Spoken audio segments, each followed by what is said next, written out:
Welcome into the College Football Every Game on the Board podcast with our first handicapper up, Teddy Covers. Teddy, welcome in. How you feeling?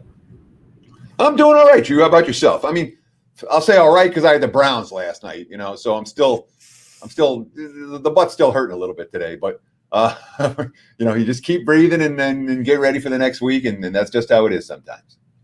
That was a tough one, man. I feel for you, Teddy. I fortunately had the Baltimore Ravens, so it ended up well giving the 3 there. But that was a tough one, Teddy. That's up there with Duke Cincinnati bowl game. It's even more equated to that Northwestern Ohio State game from years back. I don't know if you remember those bad beats. So I trust me, there are so many that I remember. Unfortunately, I don't think this is Belk Bowl, okay? Because Belk Bowl was Duke was covering wire to wire. They were going in for the straight up win, and the dude fumbles, and next thing you know, you can't believe what just freaking happened. They didn't cover plus 13.5 or whatever it was. Right. 2 scores. Last night's game was back and forth and back and forth and back and forth. It wasn't like the Browns were the right side. They gave up 45 points before the safety. So that said, especially for those of us that had a plus 3.5 in your pocket, it was pretty frustrating. No doubt about it. I didn't realize you even had the market timed right where you had the hook on the 3. Yeah, well, that's my job, dude.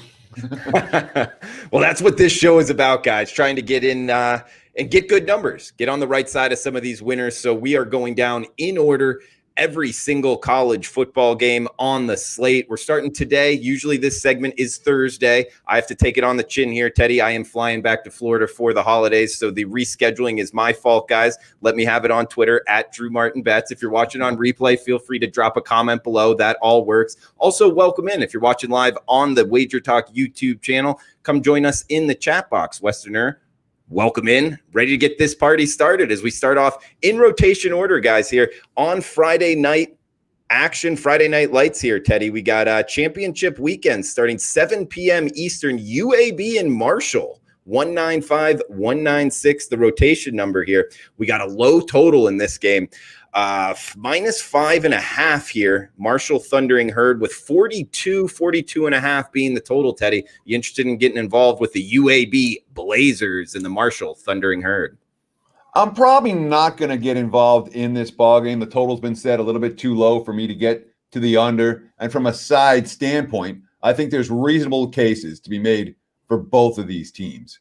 I mean, Marshall went through a lot this year in terms of, what they have 4 COVID postponements and cancellations. So the schedule got botched up pretty good. And they did really well, obviously, until the finale, when all of a sudden, Rice snaps their unbeaten season. 5 interceptions from the Frosh QB Grant Wells in that ball game. Offense that just didn't work.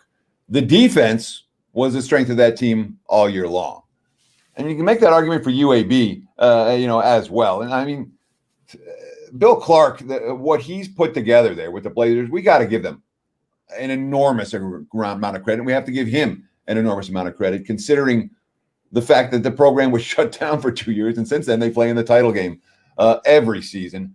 It's UAB's defense is solid, no question about it. I'm not going to play the they beat them and they lost to them game, but Tyler Johnson, the Blazers quarterback, was able to move the football against the same Rice defense that Marshall could not move the football against. And we are talking about a veteran QB against a Frosh. I guess I leaned the Blazers here, but it's not anything I'm likely to get to the betting window with. Yeah, Teddy, I'm with you. Bill Clark, one of the more underrated coaches in all of college football. I'm kind of surprised he hasn't gotten a bigger job by now, but I guess that remains to be seen as we head to a little bit of MACtion here. MAC championship game, Teddy. We got 197, 198, the rotation number here, 7:30 Eastern, 4:30 Pacific kick on ESPN. We got Ball State at Buffalo. Buffalo laying 13.5. 67 being the total. I use the word at, although this is a neutral site game, Teddy. Ball State and Buffalo. What are you thinking in MACtion? Let's see. We have 2 good offenses. Let's start with that. All right. I mean, Buffalo's loaded. They really are. They won, 11 of the last 12 in straight up fashion. 10-2 ATS in those ball games. They have Jared Patterson, who has put up some ridiculous rushing yard numbers this year. It's certainly a team that can blow open holes in the line of scrimmage, and backs who can make, turn a 3-yard in a cloud of dust into a touchdown. And that's what they've been doing all year against weak competition, no question. But they're certainly capable of doing that against the Ball State defense. They couldn't stop the run against Eastern Michigan, and they couldn't stop the run against Western last week in that wild game that they, were able to steal at the end. And I'll give Ball credit. Ball State has been, they were not a bet on program. And over the course of the last, year and a half, things have really turned around there. And this is, they deserve to be here. All right, over the favorites who are Central and Western Michigan coming into the season. They have a quarterback in Plitt who makes plays. They have a running back in Caleb Huntley who opted out, and then Ty Evans came in and did really well. So, but Buffalo's not a team I'm in any rush to step in front of. And the Buffalo /over concept has worked fairly well for anyone that's backed them or those two this year. I don't know that Ball State's going to get stops in this ballgame. I really don't. Yeah, I mean, New's done a great job there at Ball State. And, you talked about Drew Plitt. He's a good quarterback, especially for the MAC. Their offense is good. Teddy, where I think they're going to struggle is up front on the offensive and defensive lines. They're really not that good. I'm even using that in comparison to MAC competition. I'd say they're kind of middle of the road up front. And that's where Buffalo just runs over people. I mean, they just lean on you. And Patterson, he's got the yardage here. Actually, it's something I wish in college football he'd get a little bit more Heisman recognition, especially in 2020, where, Mac Jones is likely going to win it here, but he's really just the quarterback for the best team in college football and racking up the stats that way. I wish they would look a little bit more here towards Jared Patterson, but I like you said, stepping in front of Buffalo is a tough ask, and I actually think it's a little light. I like Buffalo here laying the points, Teddy. Yeah, I mean, it's the Buffalo offensive line. All right, the Bulls have been, you nailed it. They're just mauling people up front. And when you have maulers up front and backs who can take advantage of that and make big plays and go to the house, that's when you have a team like Buffalo that all they've done is win games and cover point spreads. So I'm with you. It's a one-way game. If I'm playing, I'm laying. And I don't know that I'm laying, though. The line is a little bit rich. And Ball has been a feisty, they're a feisty team that in this point spread range. I always worry about the back door. Sure. That's a good point. I mean, the backdoor cover here may be in play, but I don't know. I'm on the side of Buffalo in this one. And talking about new for Ball State, Lance Leopold, the D3 legend, has done a great job here at Buffalo, building up the strongest program in the MAC, in my opinion. Teddy, let's head from the MAC to the Big Ten. 207, 208, the rotation number here. Nebraska and Rutgers. This one on the Big Ten Network Friday night, -6.5 or -7. That's the Cornhuskers. Laying as the road team, 54.5 being the total here, Teddy. So you want to lay points on the road in Nebraska right now? No, I'm not interested in Nebraska. Scott Frost, I think it's heading in the wrong direction, to tell you the truth. Yeah, hell no, I'm not laying with Nebraska in this game. Okay. These teams haven't played since 2017, so I don't have any recent series history to talk about. That was the case as well for each of the first two games. When there's series history, recent series history, I will bring it up. But, Nebraska lost at home last week to a Minnesota team that was without 33 players. They had, one extra offensive lineman and one extra defensive lineman other than the starters. Wow. Their best receiver opted out to go to the NFL, and they just lost at home. Oh, and they got injured up in that game, too. A couple of key defenders, Luke Reimer, Marquis Dismuke, both very questionable this week. All they do is turn the ball over. What are they, 121st in the nation in turnover margin? Scott, if you've been backing Scott Frost in any role, all you've done is lose money. What's like your 6-13 ATS since the start of last year? Shiano's team's playing hard. All right. And I know that Purdue went crazy last week after they beat, pulled off an upset win. But I could only look at Shiano's team at this stage of the campaign We've seen them fight all year long, and we've seen them win just last week. So Nebraska's not winning. Rutgers are pass for me. Rutgers are passing the third of 4 games on Friday night. We got Pac-12 action up next, Teddy, 8 o'clock Eastern, 5 o'clock Pacific here. This one on Fox. Oregon at USC. Yes, it is at USC. USC as the home team in the LA Coliseum. -3 here, Teddy. That's the Trojans at home. 62.5 being the total as the replacement Oregon Ducks face the USC Trojans for the Pac-12 championship.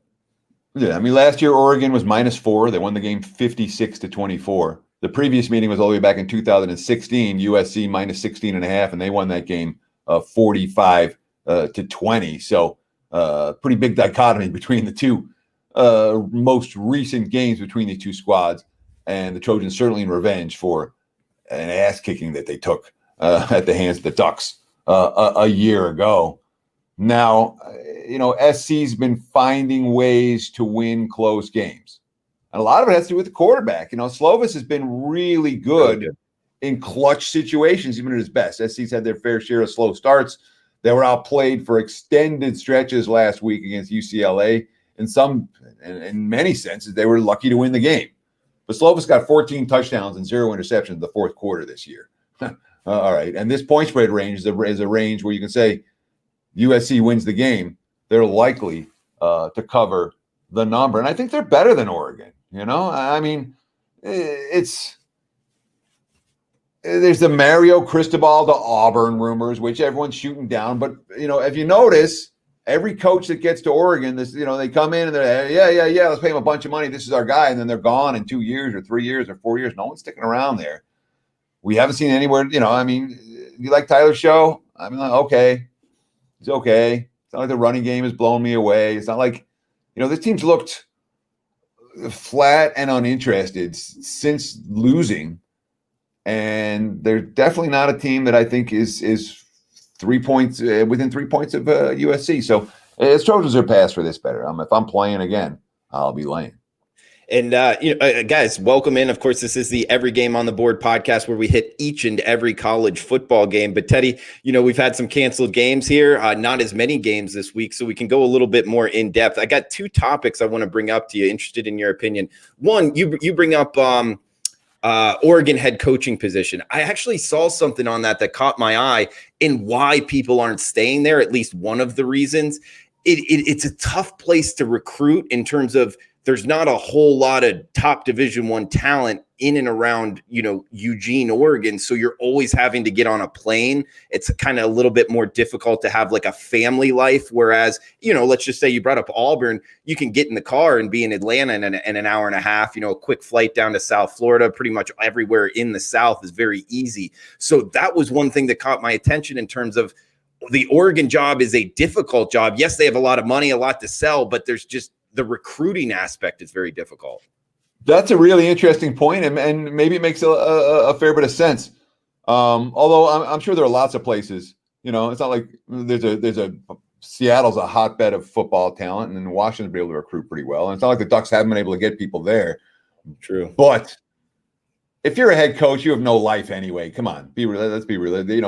They work pretty hard for the money until you get to Spurrier status at South Carolina or something. Certainly early on in their tenures, they were, I think, universally head football coaches work pretty hard. That is a good point. Unless you get the retread kind of Spurrier profile, just kind of collecting the paychecks and, recruiting's kind of on the back end. That does happen, but you're right. They do work hard for their money. And then second question here, before we get into the Saturday slate, guys, and run through these games, USC, 5-0 in the Pac-12. I guess what rank, depending what rankings you want to go off of, 14th or 15th here. Do you think style points, if they get the chance here, maybe for an alternative line or something, looking to bet the Trojans, do you think they actually have a shot at slipping into the playoffs? No, I don't. But again, I pay so little attention to that stuff, Drew. I haven't followed it. I don't track it. I don't pay. I could care less if the committee ranks the team 5th or 19th. It's of no, give me games, I'll handicap them. All right. But when you can show me a correlation between spending time thinking about what some committee of idiots is going to decide and I should say idiots. They have a rationale for what they're doing. What they're going to do is how they're going to make the most money off the last 4 games, or the last 3 games. That's the criteria. It's not about how good the teams are, how good the conferences are, or how tough a schedule there is, or any of that. The criteria is how do we get the highest ratings? How do we make the most money? And that, to me, is not a very interesting criteria to try to handicap. So I can't. But in this point spread range, you're not worried about USC running up the score. They win the game, they're likely to cover. Obviously they can win by a point or 2. It does happen, and they win by 3, you get a push. But you're not being asked to lay a premium and be concerned about, hey, if they get the chance, will they punch in another touchdown? It's not an influential factor in the point spread decision for me. I guess I'm just kind of taking it, living out here in Vegas, and it seems like the Pac-12 has kind of gotten the backhand here, especially with their, at least prestige premier program in the USC Trojans with a following. I don't know that it would be so much more money to cut off the West Coast, not allow USC in, and let's just say go all ACC or an SEC, or maybe and add Ohio State. I don't know why that would equal so much more money. You know what I mean? In terms of the metrics that they're going to use for which teams are likely to get the highest TV ratings, I couldn't tell you. I don't know that the Trojans are the same draw that they were in the Pete Carroll era, I should say, at this stage. It's been a while since USC's been on, the one of the dominant national teams. Good points there, Teddy. Follow him on Twitter at Teddy_covers. I'm on Twitter at Drew Martin Bets. Guys, if you're watching on replay, feel free to drop a comment below in the comment section on YouTube, and feel free to join us in the chat box. Let us know what you're betting and why. We're going through each and every college football game on the slate this weekend. This is part 1. Teddy covers our starter as we head to the Saturday card, 12 noon Eastern, 9 a.m. Pacific kick here, 203, 204. Florida State at Wake Forest. This one on the ACC network. Teddy, 66 being the total. Wake Forest laying 6.5 at home. So my clients and I cashed with Florida State last week. And frankly, that play was probably worthy of a 5%. It was worthy of a big ticket, but I just didn't trust Florida State enough to to release him as a big ticket. And the money came pouring in the other side. I put it out at -5. I bet it, thinking it was going to go up, and end up closing -3. There's no support for Florida State in the marketplace right now. And of course, the way the game played out, Florida State's up 21-0 and 28-0 in the first quarter. They killed them. They came out and just killed them. And then by halftime, I thought I was going to lose. It was 28-21, and Duke had them a ball and all the momentum, and Florida State was hopeless. And then Duke started turning it over again, and the Seminoles were able to run them out in the second half. That's the issue you're going to face with Florida State. They have on that roster more talent than Wake Forest does. If you're going to grade out everybody, the offensive line is always dicey. The quarterback play is always dicey. If the defense has a propensity for getting gashed both on the ground and through the air, and you have to take a leap of faith taking Florida State in this game, especially coming off a win in which, they got the win, but it was the other team screwing up a whole lot.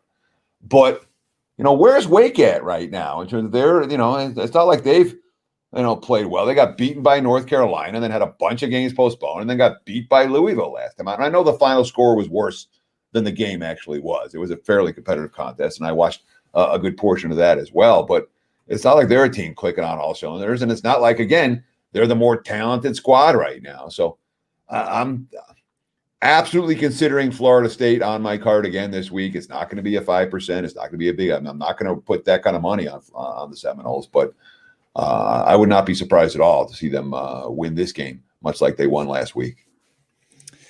Teddy, next game up for the Commander-in-Chief's trophy. We got Air Force at Army, 205, 206. The rotation numbers, 3 p.m. Eastern kick. This one on CBS Sports Network. We got -2.5 or -3, depending where you're shopping. That's the Air Force Falcons on the road. 37 being the total in West Point. Let down for Army, right? It could be. They're playing for the Commander-in-Chief trophy, Yeah, I know. But it is after Navy. I don't think it's going to – I mean, military academies never have letdowns, right? They're not supposed to.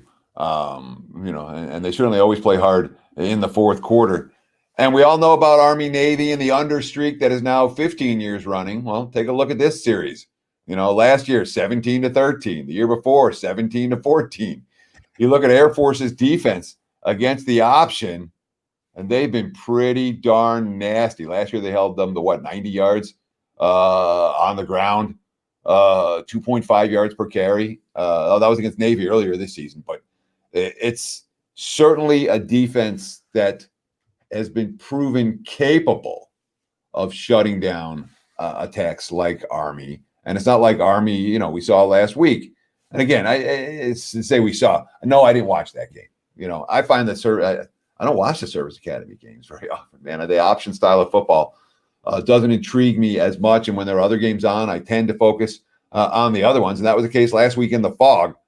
And Air Force had such a weird season, where they play a couple games and they stop. They play a couple games and they stop. I don't have a real feel on the Falcons, but I do know how well they've matched up against. Number one is we trust their defense. And number two is that they've matched up really well with both Army and Navy, but in particular, they've won 9 of their last 11 in straight up fashion at West Point, 10-1 against the number. I can understand why Air Force is favored, even though Army has had probably the better of the two seasons.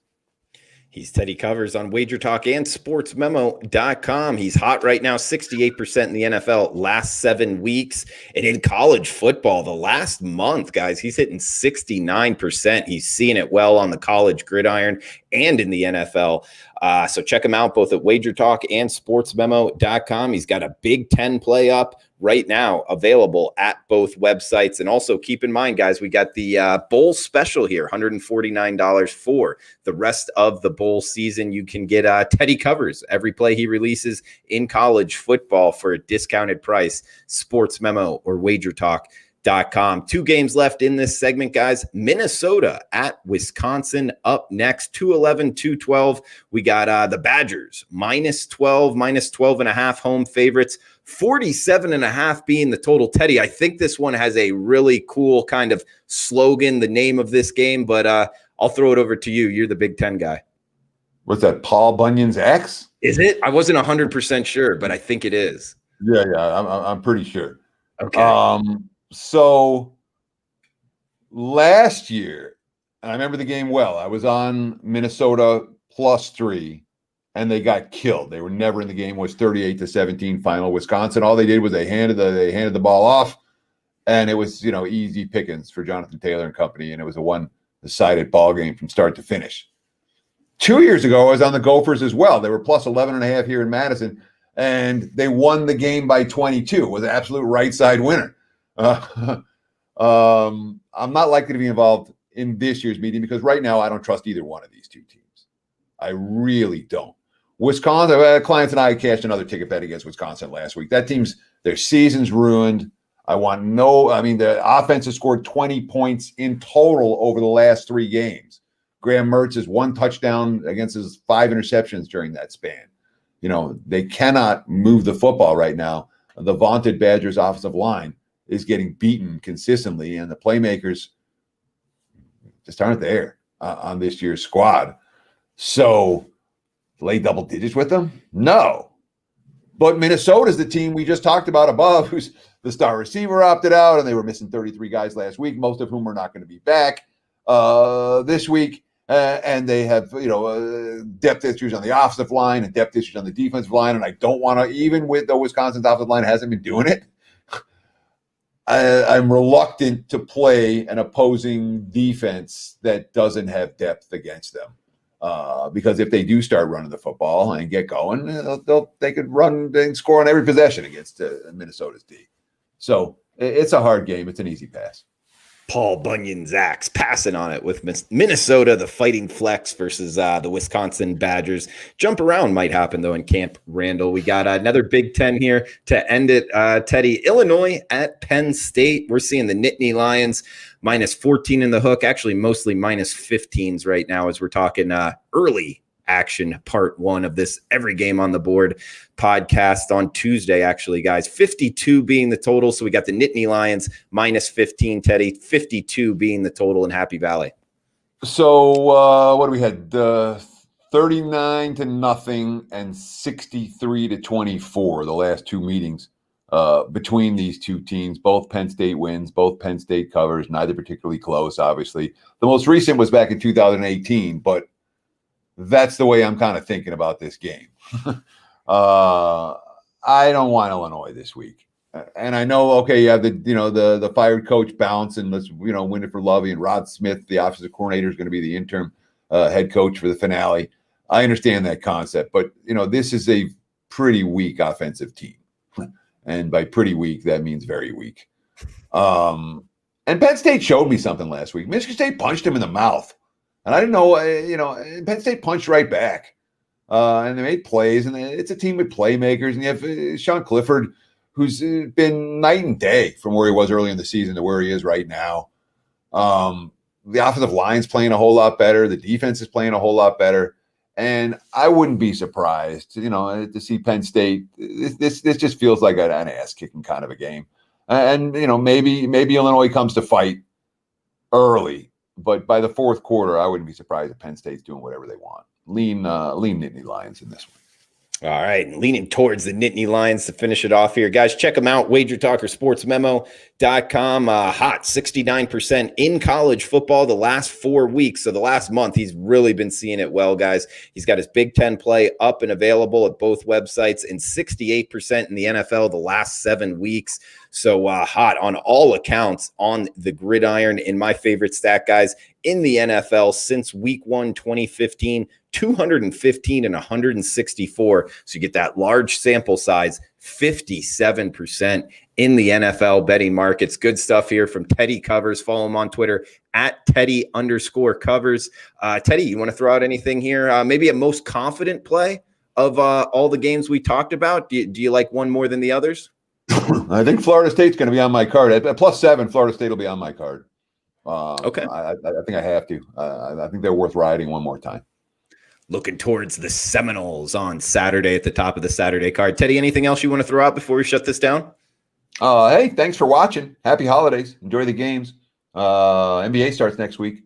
I don't know what else. What else you want? No, that all works. We got happy birthday from Tony A. He's a couple weeks late, isn't he? It's some reason or other they have made it a standing joke at WagerTalk to say that every day is to wish me a happy birthday that day. So I was being wished happy birthday for days on end. I would think it was in August, and then it happened again in September, and then it happened again all through November. So appreciate that. Thank you. All right, Tony, in there with the happy birthday. I missed that, Teddy. Sorry, I'm not in on the WagerTalk gossip.